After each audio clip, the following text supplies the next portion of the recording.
রাত প্রায় ২টার সময় সমুদ্রকে পুরোপুরি শান্ত মনে হয়, কিন্তু এই শান্তির মাঝেই একটা বিশাল অফশোর অয়েল রিগ নিরবিচ্ছিন্নভাবে কাজ করে যাচ্ছে। চারিদিকে অন্ধকার, নিচে শত শত মিটার গভীর পানি, আর তার নিচে হাজার হাজার মিটার গভীরে চাপা পড়ে আছে ক্রুড অয়েল। এটাই সেই জায়গা যেখানে মানুষ সমুদ্রের গভীরতা থেকে তেল বের করার চেষ্টা করে। এই অয়েল রিগে কাজ করা প্রতিটা ওয়ার্কার জানে সে কোনো সাধারণ জায়গায় না, বরং পৃথিবীর সবচেয়ে বিপজ্জনক ওয়ার্ক প্লেসগুলোর একটাই দাঁড়িয়ে আছে। সমুদ্রের নিচে থাকা তেল কখনোই খোলা অবস্থায় থাকে না, এটা পোরাস রক্সের ভেতরে আটকে থাকে, যেগুলোকে বলা হয় রিজার্ভার।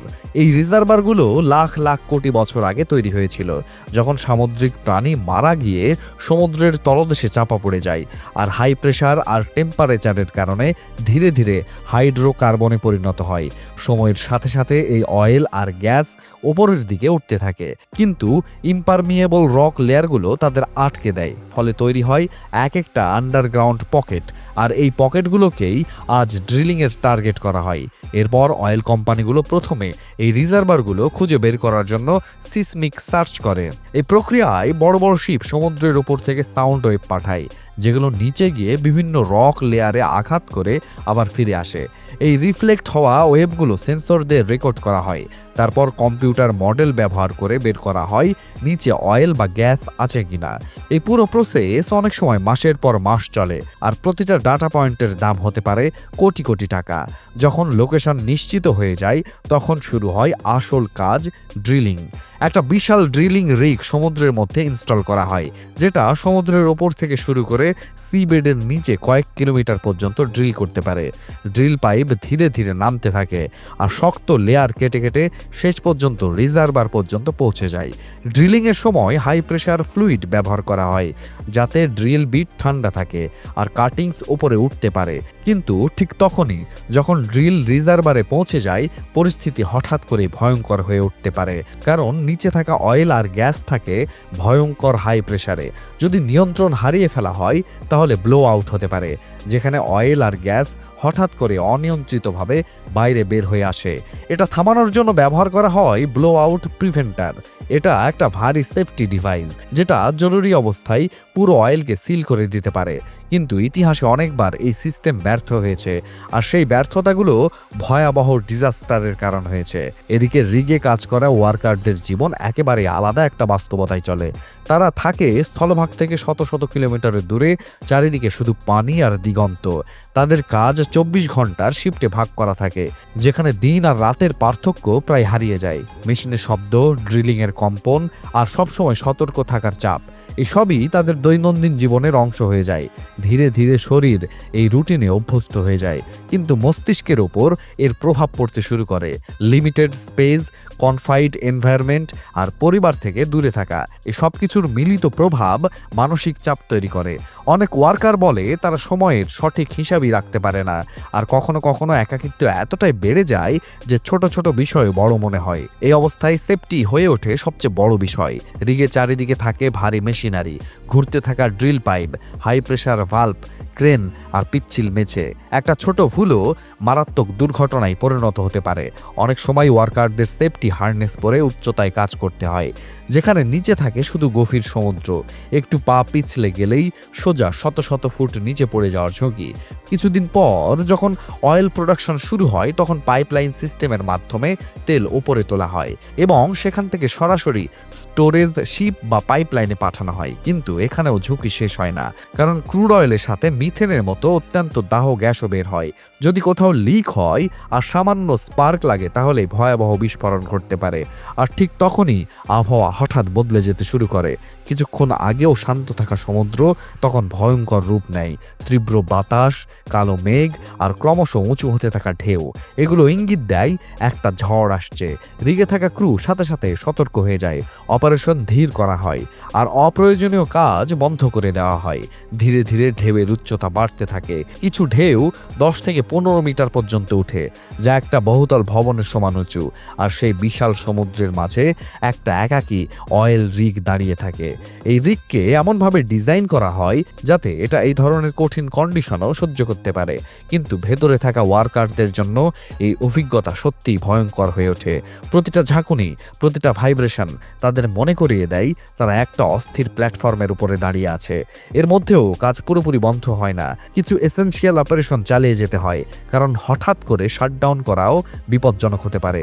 ওয়ার্কারদের ঝড়ের মাঝেও কন্ট্রোল রুমে বসে সিস্টেম মনিটর করতে হয়। বাইরে বাতাস এতটাই তীব্র থাকে যে দাঁড়িয়ে থাকাই কঠিন হয়ে যায়, আর পানির ছিটা বারবার এসে পুরো স্ট্রাকচারে আঘাত করতে থাকে। কিছু সময় পর পরিস্থিতি আরও খারাপ হয়ে যায়, কমিউনিকেশন সিস্টেমে চাপ বেড়ে যায়, হেলিকপ্টার গ্রাউন্ড হয়ে যায়, আর ইভাকুয়েশন প্রায় অসম্ভব হয়ে পড়ে। এখন রিগে থাকা প্রত্যেক মানুষ জানে আগামী কয়েক ঘন্টা তাদের জীবনের সবচেয়ে গুরুত্বপূর্ণ সময় হতে পারে। কেউ বাইরে যেতে পারে না, কোনো সাহায্যও দ্রুত আসতে পারে না। ঠিক তখনই একটা হঠাৎ ঝাঁকুনি পুরো স্ট্রাকচারকে কাঁপিয়ে দেয়। মেশিনারির কিছু অংশ ভয়ঙ্করভাবে কাঁপতে থাকে আর অ্যালার্ম বেজে ওঠে। কন্ট্রোল রুমে থাকা ইঞ্জিনিয়াররা সাথে সাথে রিডিং চেক করতে শুরু করে। Pressure level, pipeline flow, gas sensor সবকিছুর উপর নজর রাখা হয়, কারণ সামান্য একটা অস্বাভাবিকতাও বড় বিপদের ইঙ্গিত হতে পারে। এই সময় ওয়ার্কাররা নিজেদের স্টেশনে অবস্থান নেয়। ভয় সবার ভেতরেই থাকে, কিন্তু ট্রেনিং তাদের কাজ চালিয়ে যেতে বাধ্য করে। কেউ ভাল্ব অ্যাডজাস্ট করছে, কেউ ব্যাকআপ সিস্টেম অ্যাক্টিভ করছে। বাইরে ঝড় তার পুরো শক্তি দিয়ে আঘাত করছে, আর ভেতরে মানুষ টেকনোলজির সাহায্যে তার সাথে লড়াই করার চেষ্টা করছে। ধীরে ধীরে রাতটা আরও লম্বা মনে হতে থাকে, যেন সময় থমকে গেছে। প্রতিটা মিনিট হয়ে ওঠে একটা পরীক্ষা, মেশিনের, স্ট্রাকচারের, আর সবচেয়ে বেশি মানুষের স্নায়ুর। যেখানে কোনো হিরো নেই, শুধু ট্রেন্ড ওয়ার্কার আছে যারা জানে প্যানিকের কোনো জায়গা নেই। এই সময় কিছু ওয়ার্কার নিজেদের কেবিনেও থাকে, কিন্তু তারা ঘুমাতে পারে না। প্রতিটা শব্দ, প্রতিটা ভাইব্রেশন তাদের সতর্ক রাখে। তাদের মনে পরিবারের ছবি ভেসে ওঠে, কিন্তু তারা জানে এখন তাদের ফোকাস একটাই, সার্ভাইভাল। কিছু সময় পর ঝড় তার চূড়ান্ত অবস্থায় পৌঁছে যায়। ঢেউ রিগে আঘাত করে ওপরে উঠে আসে, আর মেশিনের শব্দ যেন গর্জনের মতো শোনায়। এটাই সেই মুহূর্ত যখন প্রকৃতি তার পুরো শক্তি দেখায়, আর মানুষ শুধু সেটাকে সহ্য করার চেষ্টা করে। ঠিক তখনই একটা ক্রিটিক্যাল অ্যালার্ম বেজে ওঠে। এইবার তার শব্দ অন্য সব অ্যালার্ম থেকে আলাদা। কন্ট্রোল রুমে থাকা ইঞ্জিনিয়াররা তৎক্ষণাৎ স্ক্রিনের দিকে ঝুঁকে পড়ে। গ্যাস ডিটেকশন সিস্টেমে রিডিং হঠাৎ করে বেড়ে যায়। মিথেন কনসেন্ট্রেশন সেফ লিমিটের ওপরে চলে গেছে। এর মানে পরিষ্কার, কোথাও না কোথাও গ্যাস লিক হয়েছে। আর যদি এই গ্যাস কোনো ইগনিশন সোর্সে পৌঁছে যায়, তাহলে কয়েক সেকেন্ডের মধ্যেই বিস্ফোরণ ঘটতে পারে। এই অবস্থায় সাথে সাথে ইমার্জেন্সি প্রোটোকল চালু করা হয়। ভেন্টিলেশন সিস্টেম অ্যাডজাস্ট করা হয় যাতে গ্যাস ডাইলিউট হতে না পারে। কিছু সেকশনকে আলাদা করে দেওয়া হয়। ওয়ার্কারদের রেডিওতে নির্দেশ দেওয়া হয় যে কোনো স্পার্ক তৈরি হতে পারে এমন সব কাজ সাথে সাথে বন্ধ করতে হবে। প্রতিটা মানুষকে তার নির্ধারিত সেফ পজিশনে যেতে হবে, কোনো প্যানিক ছাড়া, কোনো ভুল ছাড়া। এরপর ইন্সপেকশন টিমকে খুঁজে বের করতে হয় লিকটা কোথা থেকে হচ্ছে। এটা সবচেয়ে বিপজ্জনক কাজগুলোর একটি, কারণ তাদের সেই জায়গায় যেতে হয় যেখানে ইতোমধ্যেই গ্যাস ছড়িয়ে আছে। তারা ফ্লেম রেজিস্ট্যান্ট স্যুট পরে আর গ্যাস ডিটেক্টর নিয়ে ধীরে ধীরে সামনে এগোয়। প্রতিটা পদক্ষেপ খুব হিসেব করে নিতে হয়, কারণ একটা ছোট ভুলও পুরো রিগকে বিপদে ফেলতে পারে। এই সময় ঝড় এখনো পুরো শক্তিতে চলছে, প্ল্যাটফর্ম কাঁপতেই থাকে, আর ব্যালেন্স ঠিক রাখা কঠিন হয়ে যায়। ইন্সপেকশন টিমকে পাইপ আর ভাল্বের মাঝ দিয়ে যেতে হয়, যেখানে ভিজিবিলিটি অনেক কমে গেছে। বাতাসে লবণ আর আর্দ্রতার সাথে এখন গ্যাসের হালকা গন্ধ টের পাওয়া যায়। কিছু সময় পর অবশেষে লিকেজ সোর্স খুঁজে পাওয়া যায়। একটা হাই প্রেসার ভাল্বের পাশ থেকে গ্যাস বের হচ্ছে। প্রেসারের ওঠানামার কারণে সিল দুর্বল হয়ে গেছে। এখন নিতে হবে সবচেয়ে গুরুত্বপূর্ণ সিদ্ধান্ত, সাথে সাথে শাটডাউন করা হবে নাকি কন্ট্রোলভাবে প্রেসার স্ট্যাবিলাইজড করা হবে। হঠাৎ শাটডাউন করলে পাইপলাইনের ক্ষতিও হতে পারে, তাই ইঞ্জিনিয়াররা দ্রুত ক্যালকুলেশন করতে শুরু করে। প্রতিটা সেকেন্ডে তারা রিস্ক আর সলিউশনের মধ্যে ব্যালেন্স তৈরি করে। তারপর রিমোট সিস্টেমের মাধ্যমে ভাল্বটাকে আংশিকভাবে বন্ধ করার চেষ্টা করা হয়। কন্ট্রোল রুম থেকে কমান্ড পাঠানো হয় আর ধীরে ধীরে প্রেসার রিডিং মনিটর করা হয়। কিছু সেকেন্ড পর্যন্ত কোনো পরিবর্তন দেখা যায় না, কিন্তু তারপর ধীরে ধীরে রিডিং স্টেবল হতে শুরু করে। গ্যাস কনসেন্ট্রেশনও ধীরে ধীরে কমে আসে, আর একটা বড় বিপদ এড়ানো গেছে বলে মনে হয়। এই সময় ওয়ার্কারদের মধ্যে কমিউনিকেশন কমিউনিকেশন চলতে থাকে। প্রতিটা মানুষ অন্যদের অবস্থান নিশ্চিত করে, কারণ এমন পরিস্থিতিতে যদি কেউ নিখোঁজ থাকে তাহলে ধরে নেওয়া হয় সে ডেঞ্জার জোনে আটকে গেছে। বারবার হেড কাউন্ট করা হয়, আর প্রতিটা নামের জবাব পাওয়া জরুরি। ধীরে ধীরে ঝড়ের তীব্রতা কমতে শুরু করে। ঢেউ এখনও বড় থাকে, কিন্তু তাদের প্যাটার্ন স্থির হতে থাকে। বাতাসের গতি কিছুটা কমে, আর স্ট্রাকচারের ওপর চাপ ধীরে ধীরে কমতে থাকে। তবুও রিগে থাকা মানুষের টেনশন তখনও শেষ হয় না, কারণ ড্যামেজ অ্যাসেসমেন্ট এখনও বাকি। কিছু সময় পর ভোরের হালকা আলো দিগন্তে দেখা যায়। এটাই সেই মুহূর্ত যখন পুরো রাতের পর প্রথমবার একটু স্বস্তির অনুভূতি হয়। ইন্সপেকশন টিম বাইরে বের হয় আর পুরো স্ট্রাকচার চেক করে কোথাও কোনো ক্র্যাক আছে কিনা, কোনো ঢিলা অংশ বা কোনো ম্যাল ফাংশনিং ইকুইপমেন্ট আছে কিনা। এই সময় কিছু ওয়ার্কার মেশিনারিকে আবার ক্যালিব্রেট করে যাতে প্রোডাকশন নিরাপদভাবে আবার শুরু করা যায়। প্রতিটা সিস্টেম ডাবল চেক করা হয়, কারণ সামান্য ভুলও পরে বড় সমস্যা তৈরি করতে পারে। এই কাজ খুব ধীরে আর মেথডিক্যালভাবে করা হয়, কারণ এখানে তাড়াহুড়ো সবচেয়ে বড় শত্রু। কিছু সময় পর অপারেশন ধীরে ধীরে স্বাভাবিক হতে শুরু করে, কিন্তু ওয়ার্কারদের শরীরে ক্লান্তি তখন স্পষ্ট দেখা যায়। অনেকেই পুরো রাত একটানা কাজ করেছে অ্যাড্রেনালিনের উপর ভর করে। এখন যখন বিপদ কিছুটা কেটে গেছে, তখন শরীর হঠাৎ করেই ভারী লাগতে শুরু করে। এই সময় কিছু ওয়ার্কার নিজেদের কেবিনে ফিরে যায়। ছোট ছোট রুম, লিমিটেড স্পেস, আর বাইরে তখনও দুলতে থাকা সমুদ্র। তারা বুট খুলে ফেলে, প্রোটেক্টিভ গিয়ার সরিয়ে রাখে, আর কিছুক্ষণ বিছানায় শুয়ে পড়ে। কিন্তু তাদের সহজে ঘুম আসে না, কারণ তাদের মস্তিষ্ক তখনও পুরো রাতের ঘটনাগুলো প্রতিক্রিয়া করতে থাকে। ধীরে ধীরে আবার রুটিন শুরু হয়। কিচেন এরিয়াতে খাবার তৈরি হয়, যেখানে ওয়ার্কাররা লাইনে দাঁড়িয়ে খাবার নেয়। এই মুহূর্তটা তাদের জন্য শুধু খাওয়ার না, বরং কিছুটা স্বাভাবিকতা অনুভব করার সময়। কেউ খুব বেশি কথা বলে না, কিন্তু সবাই একে অপরের উপস্থিতি সম্পর্কে সচেতন থাকে। কিছু সময় পর কমিউনিকেশন সিস্টেম ঠিক হয়ে গেলে ওয়ার্কাররা তাদের পরিবারের সাথে যোগাযোগ করে। ছোট ছোট কল বা মেসেজ, যেখানে তারা শুধু এটুকুই জানায় সব ঠিক আছে। তারা বেশি বিস্তারিত বলে না, কারণ তারা জানে সত্যটা জানলে পরিবার অযথা চিন্তা করবে। এই সময় নতুন শিফট শুরু হয়ে যায়। নতুন ওয়ার্কাররা তাদের দায়িত্ব নেয়, আর বাকিরা বিশ্রামে যায়। এই চক্র চলতেই থাকে, কাজ, বিশ্রাম, আবার কাজ।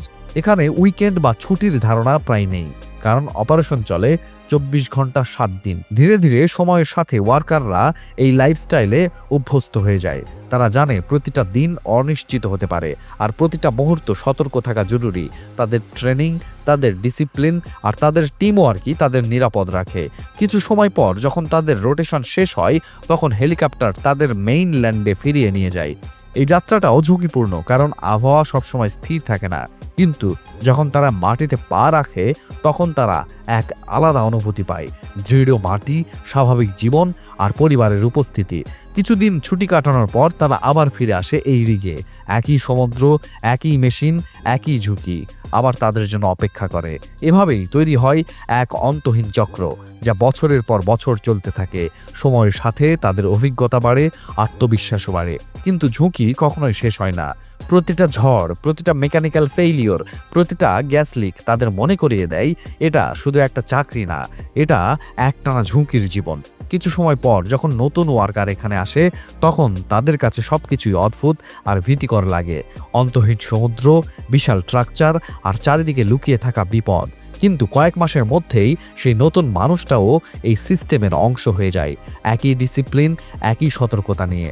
এই সময় পৃথিবীর অন্য কোথাও মানুষ তাদের দৈনন্দিন কাজ করছে, গাড়ি চালাচ্ছে, ইন্ডাস্ট্রি চালাচ্ছে, কিন্তু তারা হয়তো কখনো ভাবেই না এই জ্বালানির পেছনে কতটা জটিল প্রক্রিয়া আর কত ঝুঁকিপূর্ণ জীবন লুকিয়ে আছে। ধীরে ধীরে সূর্য উঠে যায় আর সমুদ্র আবার শান্ত হয়ে যায়, যেন গত রাতে কিছুই ঘটেনি। কিন্তু এই রিগে থাকা প্রতিটা মানুষ জানে এই শান্তি সাময়িক, আর পরবর্তী চ্যালেঞ্জ যে কোনো সময় আসতে পারে। আজকের ভিডিও এখানেই শেষ। ভিডিও ভালো লাগলে লাইক আর শেয়ার করুন, আর আমাদের চ্যানেল বিশ্বের বিষয় সাবস্ক্রাইব করতে ভুলবেন না। ধন্যবাদ।